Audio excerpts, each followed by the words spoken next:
To us, borders might not seem like a big problem in the world. Most of us probably have passports and can probably afford a visa to move to another country tomorrow if we wanted to do a year abroad. If you're an EU citizen, you probably don't even have to show your passport if you're traveling through the Schengen area. But to Haitians in small leaky boats confronted by armed Coast Guard cutters, to Salvadorians dying from heat and lack of air after being smuggled into the Arizona desert, or to the 39 people who perished last week while trying to cross a closed border in a lorry because it was the only way that they could, to those people, the closed borders of the world and the guards and the guns that come with them are all too real.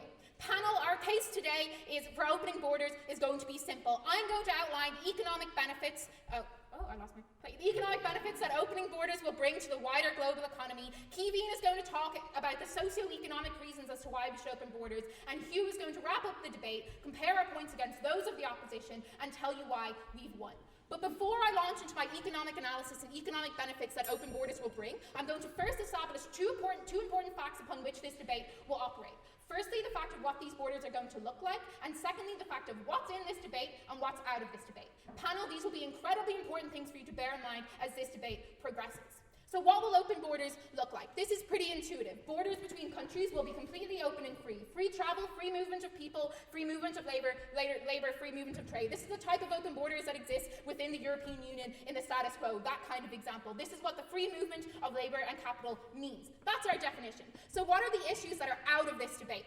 Firstly, we think that disputed borders are out of this debate. If opposition want to ask what's now going to happen between Israel, Palestine, or Kashmir and India, just to clear this up now, we believe that these are also not in this debate, because realistically, if there is no physical border between two states, we don't see how you can continue fighting over those borders in any worse way than you already do in the status quo. That's important because these types of conflicts that exist over land and territories are often centuries old and embedded with deep cultural and historical roots. The problem of two groups feeling like they have the right to one land and the conflict that happens as a result is probably going to happen on both sides of this debate. That's out of this debate.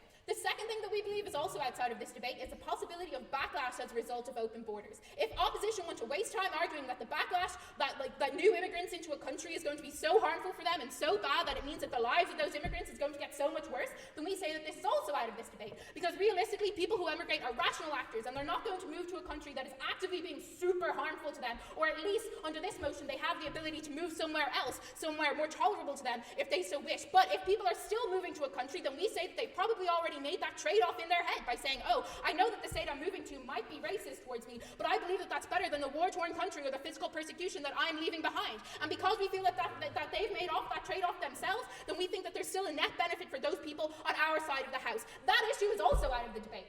So definitional stuff aside, I'm now going to move on to the second part of my speech and focus on the substantive argument that I'm going to be bringing you today, the economic benefit resulting from open borders. There are many ways to debate immigration, panel, but when it comes to the economics of immigration, there's not much of a debate at all. Nearly all economists of all persuasions have all acknowledged the fact that immigration, undocumented or not, benefits the global economy. This fact is not and will never be a controversial thing. Three distinct reasons as to why economic benefit accrues exclusively under our side. Firstly, the free movement of labor under an open border system will always mean a higher GDP for the economy that labor is moving into. It has been proven that depending on the level of movement in the global labor market, the estimated growth in gross worldwide product has been said to be in the range of 67% to 172% if you open all borders. Effectively, open borders would make the world twice as rich. This is because of a few things, A, B, and C.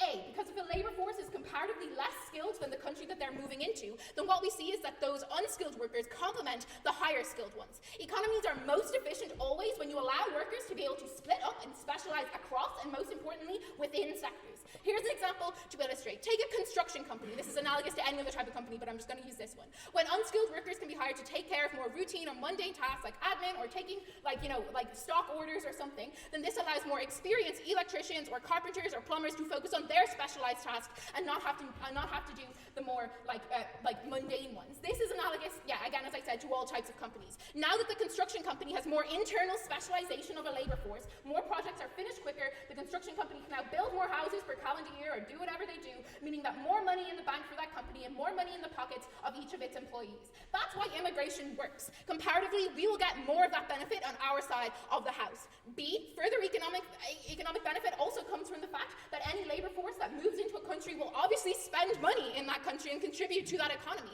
Under open borders, when you have more people in your country paying taxes or paying rent or just paying into a public system exist, or even just like buying groceries in their local corner shop, we think that all benefits the wider economy and the local economy of that labour force. And C, aside from specialisation in spending, a further reason why we get a comparatively better monetary gain on our side of the house is because workers who emigrate to a higher wage economy are now simply getting more money for every hour that they work. A Haitian labourer can command 6 to 7 times more dollars working in America than they could command at home. This means that they have more money to spend in the global economy, but it also means that there's a greater benefit for them than comparatively they could have ever had before. It means that their children get a better benefit, and so do their families.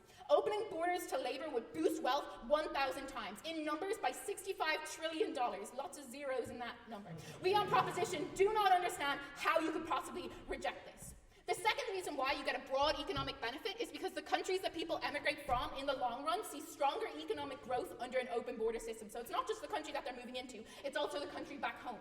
When immigration and movement of labour is less restricted, people who emigrate are more likely to return to their home countries after a certain period of time. Open borders promote immigrants' return. Take the border between Mexico and the US. In the 1960s, when immigration or when movement was a lot freer, 70 million Mexicans crossed that border, but in time, 85% returned home. Since the 1980s, and especially since 9/11, the US side of the border has become heavily militarized with a 2,000-mile wall secured by cameras, sensors, drones, and 20,000 Border Patrol agents. Nowadays, only 7% of Mexican immigrants ever return home because that's just not an option for them. The benefit on our side of the house is that the countries that people are immigrating from will no longer experience any sort of permanent brain drain or exodus of its citizens, if opposition want to talk about a brain drain or something like that. Leavers are likely to return under our side of the house, bringing with them an increased skill set, an increased amount of knowledge, or even at the very least an increased amount of capital. This benefit, again, can only really exist on our side of the house. Does anyone have a POI before I go on? Yeah. Yes? You mentioned that backlash is outside of the scope of this debate, but what would you say about information asymmetries that exist across the global north and south? People may simply just not have access to the best information to make the most informed decisions that are best for them. Well, okay, I think if I can understand your point correctly, you're saying, oh, people don't know what's going to happen to them once they cross the border, therefore, they just might cross the border anyway because they think it's going to be a lot less worse than it is. We think realistically, things are often broadcast. So, for example, if America is tightening up on its restrictions against people who come into their country, that's often broadcast on the news. Like people who move from countries into the country that they're moving to don't do so lightly. They do they probably look into that country, look into the political situation, probably look into any recent laws that passed that might harm them as an immigrant. We think that that's pretty rational. We don't think that they're stupid or that they don't have televisions or that they aren't able to look at these things. The third reason as to why you get an economic benefit on our side of the house exclusively is because infrastructure and state systems and services are likely to improve in the long run under an open border system.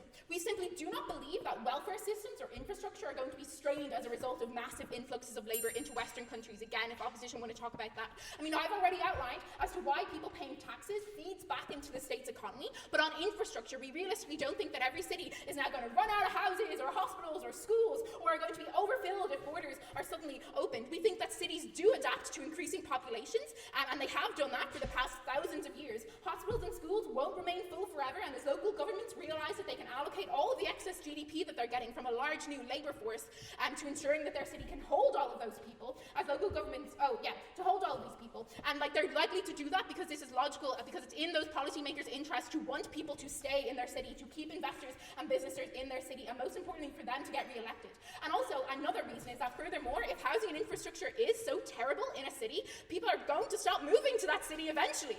And there will be a point at which the population will level out and cities will just be able to adapt over time. We don't think that this is going to be such a big problem, and in fact, infrastructure will get better for these people over time. Panel, we think that this is an excellent idea. We beg you to propose.